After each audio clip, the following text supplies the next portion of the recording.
Welcome to the Rim Break Rodeo. We hope this video helps. You start by securing your data and credentials. Back up to Google Drive or a micro SD card so nothing is lost. Once done, remove the SIM and SD card to avoid accidental formatting.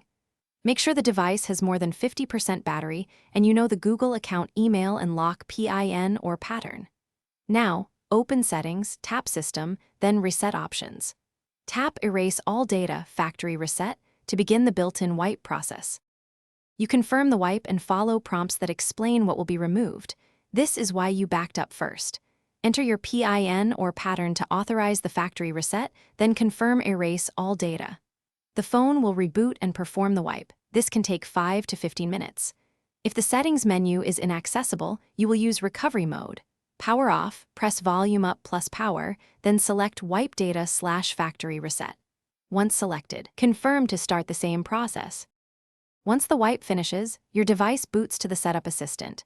You choose Language, connect to Wi-Fi, and sign in with your Google account to restore backups. Make sure to use the original Google credentials if Factory Reset Protection, FRP, prompts appear. This prevents lockouts. If the device fails to boot or the reset stalls, try the recovery mode wipe one more time, and as a last resort, use the manufacturer's factory utility on a PC. If problems persist, contact support. Thanks for watching. Consider subscribing if we helped you.